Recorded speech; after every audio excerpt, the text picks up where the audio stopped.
नमो बुद्धाय। चक्रवर्ती सम्राट अशोक सेना भारत वर्ष 2026 में आयोजित प्रतिभा सम्मान समारोह में उत्तीर्ण छात्र छात्राओं को जिनको आज सम्मानित किया गया, आयोजित कार्यक्रम में मंच पर उपस्थित सबसे पहले भगवान बुद्ध के चरणों को नमन करती हूँ, सम्राट अशोक महान के चरणों को नमन करती हूँ।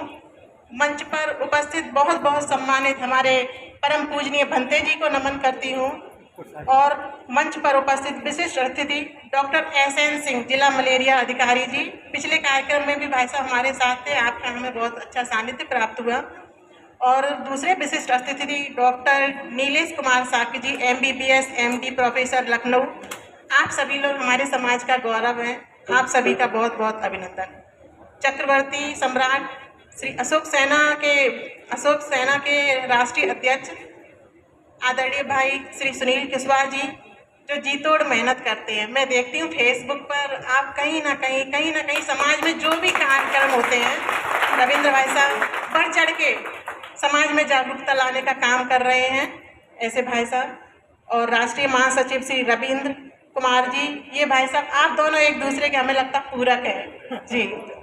राष्ट्रीय कानूनी सलाहकार एडवोकेट श्री भुवनेश साकी जी, राष्ट्रीय प्रवक्ता डॉक्टर मनोज कुमार जी, आप संचालन कर रहे हैं, बहुत अच्छा संचालन कर रहे हैं, आपकी बहुत बहुत शुभकामनाएं। प्रदेश अध्यक्ष डॉक्टर अजीत साकी जी, प्रदेश कोषाध्यक्ष श्री कमलेश साकी जी, प्रदेश महासचिव अभिमन्यु राहुल जी और प्रदेश अध्यक्ष यूथ और हमारे प्रिय बेटा के समान ये और मेरा छोटा बेटा पीयूष दोनों बहुत मित्र हैं, तो मैं दोनों में कोई अंतर नहीं समझती, ऐसा मेरा प्रिय बेटा सम्राट ऋषि साकी जी, प्रदेश अध्यक्ष युवा मोर्चा श्री अमित बौद्ध जी, आप सभी हमारे लिए बहुत प्रेरणादायक हैं। आप सभी को इस सफल कार्यक्रम के लिए बहुत बहुत हार्दिक शुभकामनाएं, अभिनंदन। यहाँ पर पधारे हुए और भी बहुत बहुत सम्मानित लोग हैं, आप सभी को मैं चेहरे से जानती हूँ, कभी कभी नाम मिस हो जाते हैं। और यहाँ मेरी मातृशक्ति बैठी हुई है और पता नहीं क्यों मेरी मातृशक्ति चली भी गई है। हमें जब ये सोफे खाली दिख रहे हैं तो अच्छा नहीं लग रहा है, तो हमें लगता है मैं पहले ही बोलवा लेना चाहिए था। कोई बात नहीं, ऐसी मेरी मातृशक्ति जो हमें बोलने के लिए प्रेरणा देती है। यहाँ पर उपस्थित सभी मेरी बेटियाँ, सभी बेटे, उनके सभी अभिभावक, आप सभी को बहुत बहुत आभार, बहुत बहुत अभिनंदन। मैं देख रही थी जब यहाँ पर आप सभी को सम्मान मिल रहा था तो जितनी बच्चियां और बच्चे खुश थे उससे ज़्यादा गार्जियन खुश थे और उन सबको खुश देखकर मैं बहुत खुश थी। सच में हर अभिभावक की और हर शिक्षक की आत्मा, उनके प्राण अपने बच्चों में होते हैं। आपको पता होगा कि संसार में 3 ही ऐसे लोग हैं जो आपकी कामयाबी पर सबसे ज़्यादा खुश होते हैं। पहला आपके पिता, आपकी माँ और तीसरा आपके गुरु, जो हमेशा ये चाहते हैं कि जहाँ हम हैं हमारा बच्चा हमसे आगे जाए। तो आप जीवन में किसी भी ऊंचाइयों पर पहुँचे, किसी भी बुलंदियों पर पहुँचे, मेरा ये कहना है कि आप कभी भी अपने माँ बाप का अनादर ना करें, उनका सम्मान हमेशा करें, क्योंकि हम जहाँ भी हैं अपने माँ बाप की बदौलत, अगर वो हमें यहाँ ना पहुँचाते तो हम यहाँ ना होते। शिक्षा हमारे जीवन का मूल आधार है। हम एक बार बिना भोजन के रह सकते हैं, हम सबको ये प्रण लेना चाहिए। अब तो बहुत समाज में जागरूकता है, लेकिन हमें बिना शिक्षा के नहीं रहना चाहिए।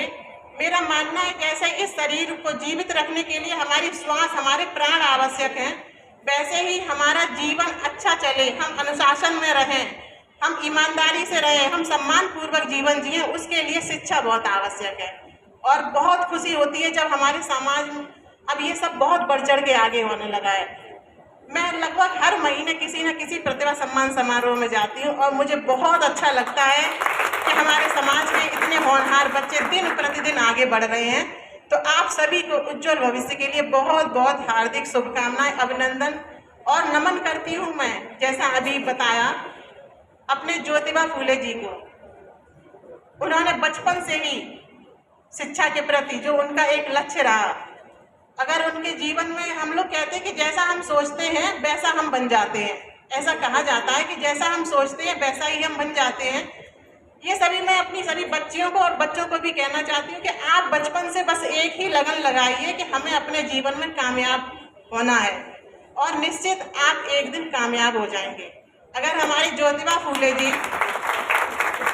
अगर शिक्षा के प्रति इतनी जागरूक ना होते तो क्या आज हम यहाँ होते? नहीं होते। उनकी शादी माता सावित्रीबाई फूले जी से हुई, जो सिर्फ 9 वर्ष की थी।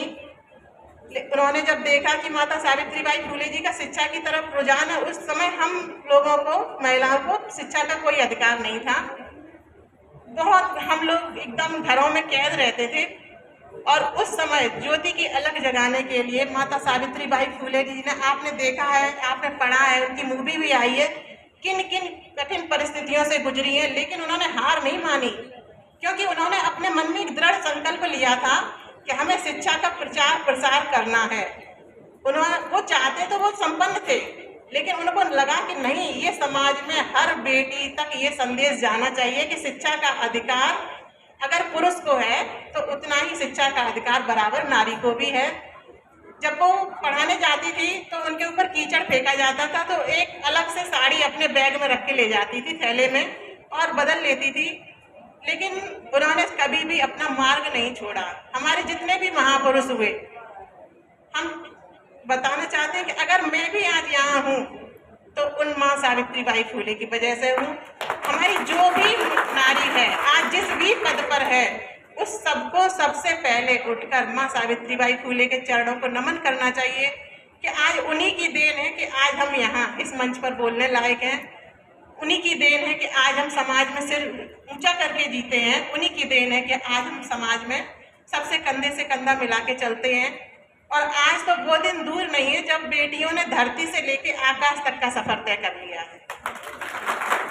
चाहे बात हो शिक्षक बनने की, शिक्षिका बनने की, चाहे बात हो डॉक्टर बनने की, चाहे बात हो कल्पना चावला की तरह आकाश में उड़ान भरने की, चाहे बात हो हमारी राष्ट्रपति द्रौपदी मुर्मू जी की, चाहे बात हो आज संसद भवन में कितनी सांसद हैं महिलाएं।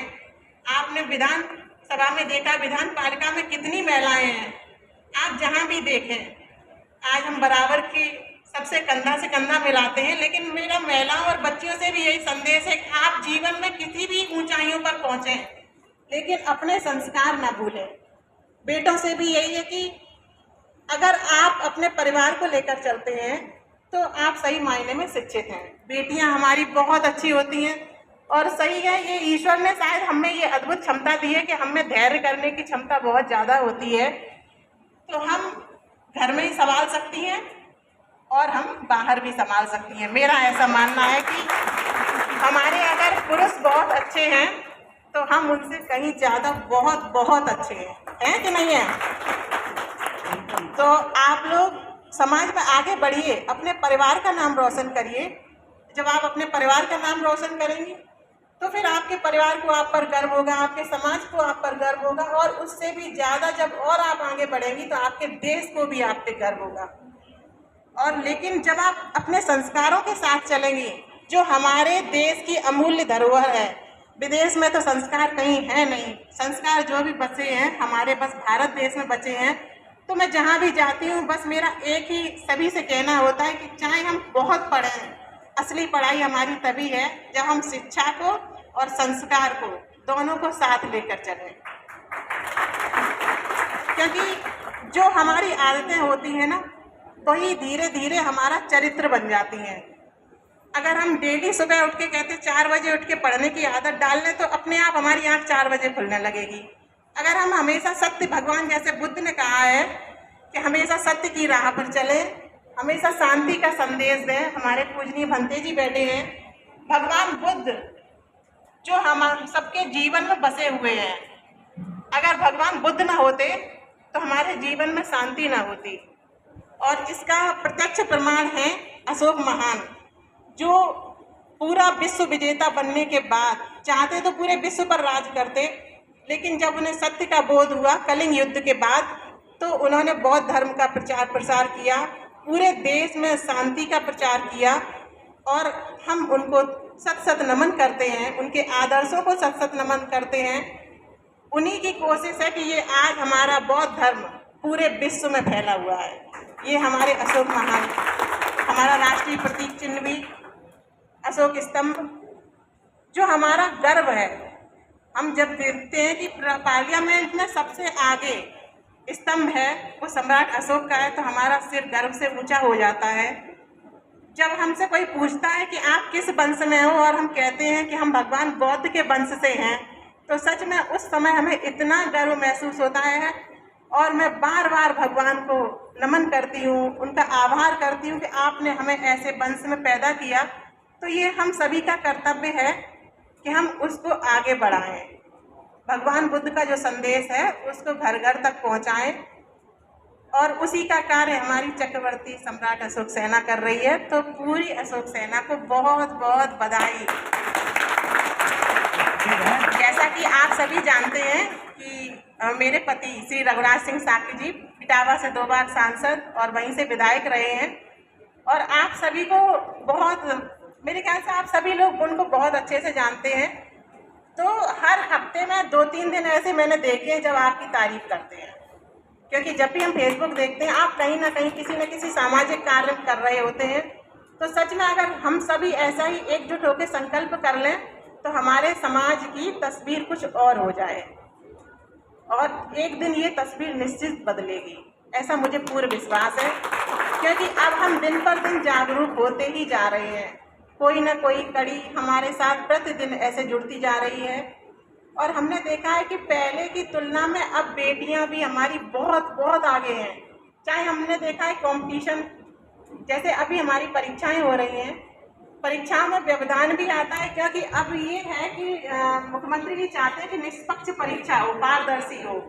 पहले आप सभी जानते हैं कि बेईमानी बहुत हो जाती थी, किसी एक वर्ग को ही सर्विस मिल जाती थी, लेकिन अब ऐसा नहीं है। यदि आप में प्रतिभा है, यदि आप में हुनर है, टैलेंट है, तो आप परीक्षा दीजिए और आपका निष्पक्ष उसमें सिलेक्शन होगा ही होगा।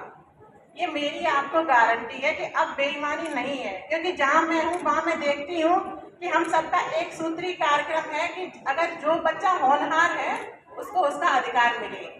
तो मेरी यही आप सबसे कहना है कि आप सभी लोग मन लगाकर पढ़िए और बहुत आगे जाइए।